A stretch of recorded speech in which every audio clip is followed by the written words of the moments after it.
Que ne faut-il surtout pas faire suite à une rupture amoureuse? Quels sont ces interdits dont tu as sûrement déjà entendu parler? Quelles en sont les conséquences et comment peux-tu les éviter? Bienvenue à toi. Ce podcast est donc dédié aux interdits. Je vais te présenter les 7 principaux, bien qu'il y en ait des dizaines et des dizaines, puis enfin, je t'expliquerai quelles sont les conséquences de ces interdits et comment tu peux les éviter. Je te rappelle une chose importante, cette chaîne t'est dédiée à toi. Je parlerai donc des conséquences des interdits sur toi et non pas sur ton ex. Mais, pour l'évoquer très brièvement, c'est assez simple. Ton ex va vivre les interdits ainsi. Tu vas lui faire peur, de la peine, de la pitié, le ou la dégoûter et le ou la conforter dans son choix de rupture. Mais encore une fois, nous ne sommes pas dans une optique de reconquête ici. Alors oublions ce que pense ton ex. Allez, commençons. Les interdits sont tout simplement des comportements que tu penses pertinents et intelligents sur le moment, des actions qui, selon toi, vont déclencher l'envie à ton ex de revenir. Mais pourquoi ne faut-il surtout pas les commettre? Tout simplement car ces interdits ne feront que reculer ton deuil amoureux et viendront entamer l'estime et la valeur de toi. Pars du principe qu'un interdit te fait tout recommencer à zéro. Car lorsque tu contactes ton ex, par exemple, pour tenter quoi que ce soit et que ça échoue, tu prends une nouvelle gifle et donc forcément, tu dois à nouveau te relever là où tu commençais peut-être à émerger. À cela, ajoute la culpabilité qui va venir te ronger d'avoir agi ainsi. À moins que ton ex retombe dans tes bras à ce moment et se dise « Mais oui, suis-je bête, c'est l'homme ou la femme de ma vie, il suffisait qu'on me supplie. » Mais soyons réalistes. Il n'y a aucun bénéfice à les réaliser, même si tu penses que cela va changer la donne. Sois-en certain, je parle en connaissance de cause pour les avoir presque tous effectués. Ça ne fonctionne pas. N'oublie pas que ton ex a pris une décision mûrement réfléchie et quoi que tu fasses, rien n'y changera. Personne ne change d'avis dans la foulée. Le premier interdit est négocier. Et c'est humain. Tu vas forcément le faire. C'est l'attitude la plus naturelle lors du deuil amoureux. Et d'ailleurs, dans la vie de façon globale, l'être humain a tendance à toujours vouloir négocier et se justifier lorsque cela ne va pas dans son sens. Que tu sois dans le déni, la colère ou la tristesse, tu vas tout tenter pour faire changer d'avis ton ex. Et si on faisait comme ça? Et si je changeais? Etc. Crois-moi, j'ai essayé cette approche.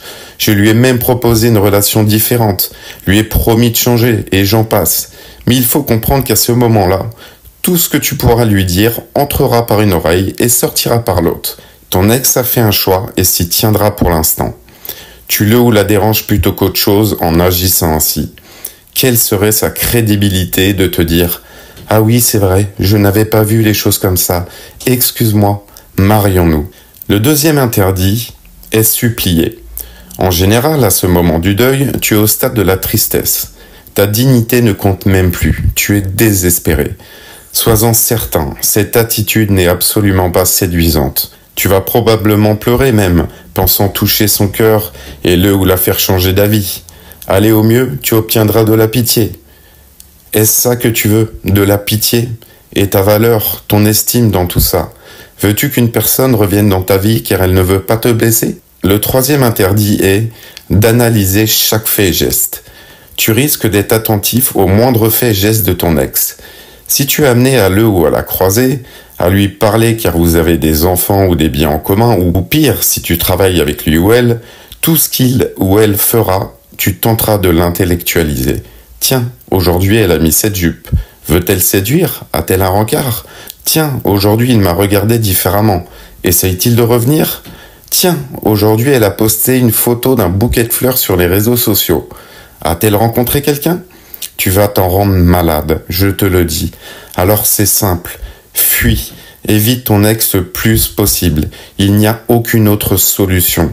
Si tu n'as pas le choix de lui parler pour les enfants ou des raisons professionnelles, par exemple, reste factuel. Le quatrième interdit est de parler à son entourage. Même si tu étais proche de sa famille ou aviez des amis communs, sache que tout lui sera répété. Malgré l'amitié ou l'affection qu'ils ont pu avoir pour toi, ne nous mentons pas, il y aura un parti pris. Tu vas probablement même être critiqué et dénigré. Alors n'essaye pas de faire passer des messages par leur biais et laisse-les en dehors de tout ça, au risque de dégrader un peu plus ton image et ta dignité. Le 5e interdit est de l'espionner.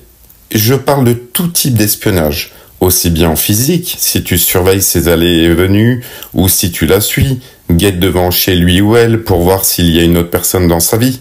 Mais c'est également épier ses réseaux sociaux. Regardez son nombre de followers, ses stories, ses posts, ses heures de connexion WhatsApp, Instagram, Facebook. Je vais être intransigeant là-dessus. Il faut impérativement que tu le ou la supprimes des réseaux sociaux, voire même son numéro de téléphone si vous n'avez plus rien en commun. Il n'y a aucun intérêt, à part te faire du mal, de continuer à suivre ce qu'il ou elle fait. Tu vas te ronger et t'en rendre malade, et la moindre chose risque de te donner envie de le ou la recontacter. Moins tu en sais, mieux tu te portes. Ne nourris pas ton obsession.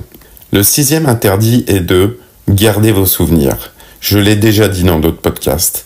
Je vais être également dur et peut-être trop radical, mais je te conseille de tout jeter et supprimer. Ne garde rien qui peut te faire penser à lui ou elle. Les photos, vidéos où vous transpiriez l'amour, les cadres photos, les lettres d'amour, etc. C'était ton ou ta chérie de l'époque et non plus la personne actuelle. Désormais, c'est ton ex et il ou elle t'a quitté. Alors ne te nourris pas des bons souvenirs passés ensemble. C'est du passé. Le présent, c'est que tu es désormais célibataire et que tu as un deuil amoureux à réaliser. Inutile de faire défiler les photos de vos week-ends, voyages pour te rappeler à quel point vous vous êtes aimés. Et enfin, le 7e interdit est offrir des cadeaux. Encore un interdit que j'ai fait. Bouquet de fleurs, massage, soins, etc. À l'époque, personnellement, je ne l'ai pas fait pour l'acheter, mais car j'aimais prendre soin d'elle et voulais continuer à lui prouver mon amour. Mais pour tout te dire, ça l'a mis plutôt mal à l'aise qu'autre chose, elle me l'a confié. En faisant ça, tu penses attendrir ton ex et t'attends à ce qu'il ou elle se dise « Mon Dieu, quelle femme ou homme génial, vite, je vais le ou la retrouver ». Eh bien non, encore une technique qui ne fonctionne pas. On n'achète pas les gens, alors garde tes économies pour te faire plaisir à toi. Voilà les interdits les plus fréquents.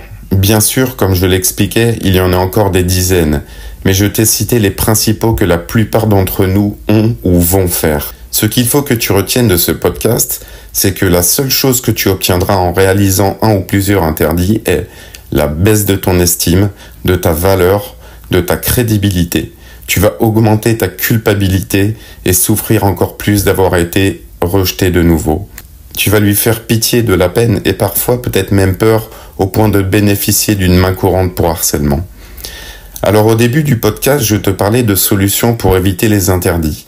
Je t'en ai donné au fil de l'eau, mais retiens qu'il n'y a qu'une seule et unique solution décisive, et c'est le no-contact. Mets-toi en no-contact le plus rapidement possible. J'ai réalisé un podcast à ce sujet. Je te laisse le consulter si tu le souhaites. Stop toute interaction. En résumé, fais le mort. Et non pas pour susciter une réaction de sa part et pour lui manquer, mais pour toi, pour te protéger des bêtises que tu pourrais faire et te reconstruire. Si tu as commis ces interdits, désormais pardonne-toi. C'est fait, tu ne pourras plus revenir en arrière. Tu as réagi comme tu pouvais lors de moments de désespoir amoureux. Maintenant, va de l'avant et oublie-le ou la définitivement. Oui, je sais, c'est plus facile à dire qu'à faire. Je suis passé par là, mais le temps allégera ta peine, crois-moi.